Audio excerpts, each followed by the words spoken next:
લો તથા વહાલા ગુરુજનોને આ દાનવીર કર્ણભૂમિ સુરતની દીકરી શ્રેયાના જય શ્રી કૃષ્ણ। આજના આ શુભ દિને દેશભક્તિનો મહિમા તથા મહિમાને લગતી ઘણી બધી બાબતો ઉપર ચર્ચા થઈ। આજે મારે વાત કરવી છે એક એવા વિષય ઉપર કે ઘણા લોકો તેનો સદુપયોગ કરે છે અને ઘણા લોકો તેનો દુરુપયોગ કરે છે।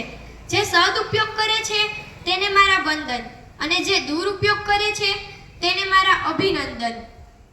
આજના મારા વિષયનું નામ છે मोबाइल आशीर्वाद के अभिशाप।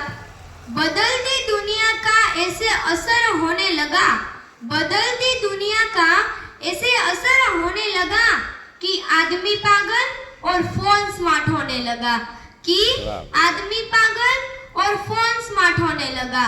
તમે ફોન, લેપટોપ, આઈફોન કે આઈપેડનો ભરપૂર ઉપયોગ કરો, તે આપણી સેવા માટે છે।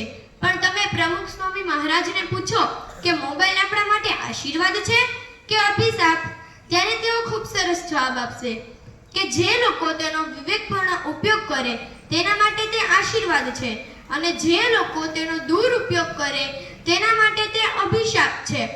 આગળથી તો ગળ્યું લાગે છે, આગળથી તો ગળ્યું લાગે છે, પણ પછી આખી જિંદગી બરબાદ કરી નાખે છે।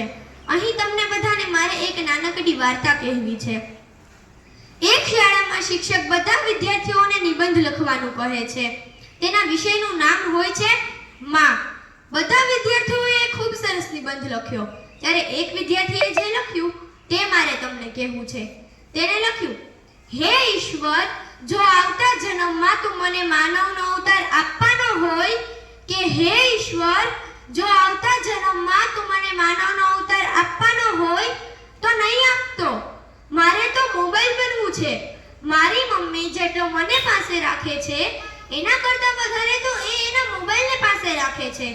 અને જો આવતા જન્મમાં તું મને માનવનો અવતાર આપવાનો જ હોય તો મને ઓફલાઈન મમ્મી આપજે, કે જે મારા અને મારા પપ્પા માટે ગરમ ગરમ નાસ્તો બનાવે, મારી સાથે મસ્તી કરે, એવી ઓફલાઈન મમ્મી જોઈએ છે મારે।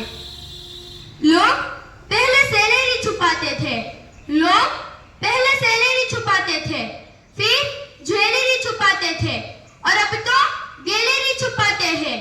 मोबाइल થી આપણે અનેક સુવિધાઓ ઓછા સમયમાં મેળવી શકીએ છીએ। તેમાં સારા વિડિયો જોઈને સારી પ્રેરણા લઈ શકીએ છીએ।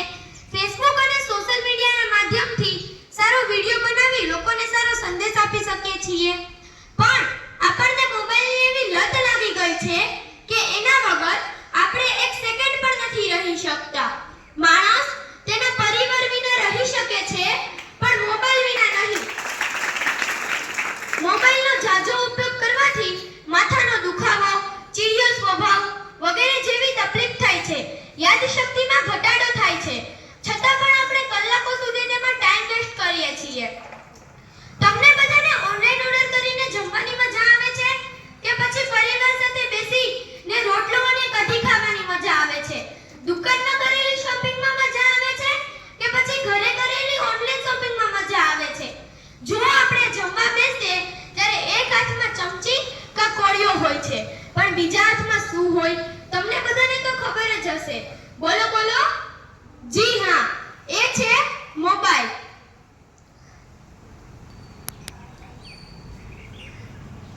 તો હવે મિત્રો તમે બધા એક જ નક્કી કરો કે મોબાઈલ આપણા માટે આશીર્વાદ છે કે અભિશાપ।